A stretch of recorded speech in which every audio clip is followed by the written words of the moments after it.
So mga tol, matapos nga po ang laban ni former 3 Division World Champion General Casimero sa bansang Japan kontra former IBF Super Bantamweight World Champion Japanese Yukinori Ogoni na nauwi sa technical draw sa round 4 dahil sa na-headbutt itong si Ogoni. Alam naman po ng karamihan mga tol na ang nirereklamo ng mga boxing fanatics kay Casimero ay ang stamina nito. Sa round 2 pa lang daw kasi, lawit na daw ang dila ni Casimero. At dahil nga po dyan, mismong sports analyst na si JM Siyasat ang nagsabi kung ganong version lang naman daw ang ipapakita ni Casimero sa laban niya kapag nakaharap daw nito ang Pinoy top contender Super Bantamweight Carl-James Martin.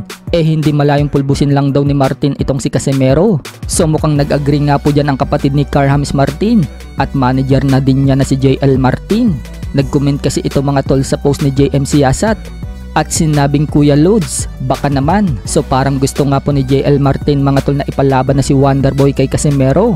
Kaya siguro biglang lumakas ang loob ng Team Wonderboy dahil isa sa sandatan ni Martin ay ang kanyang stamina. So kung sa round 2 pa lang, pagod na si Casimero, iniisip siguro nila mga tol na kayang-kayang i-outbox ni Martin itong si Casimero. Kaya pati itong karibal ng Team Casimero na si Silver Boys TV, lakas loob na ding nanawagan sa promoter ni Casimero na si Masayuki Ito ng Treasure Boxing Promotion. Panawagan nga po ni Silver Boys mga tol sa promoter ni Casimero kung confident daw si Masayuki Ito kay Casimero. Kaya daw ba nito ibigay si Casimero para kay Carl-James Martin? Dagdag pa ni SB mga tol, papatunayan daw ba ng Team Casimero na takot sila? Ibig sabihin ni SB, kung hindi daw papalag si Casimero, it means takot daw talaga sila kay Carl-James Martin. Confident nga din si Silver Boys TV mga tol na kayang-kaya ni Martin itong si Cuadro Alas. Wika ni Silver Boys TV, kung matatandaan daw, minsan nang hinamon ni Wonderboy si Casimero na mag-sparring. Subalit ang sagot daw ng kapatid ni Cuadro Alas na si Jason, hindi daw kondisyon si Cuadro Alas. Kaya paniniwala ni SB mga tol na takot daw talaga si Casimero kay Martin.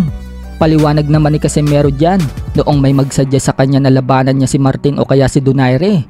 Wika ni Casimero, bakit daw niya lalabanan yung mga yan? Wala naman daw pera dyan. Lalaban lang daw siya kung may pera.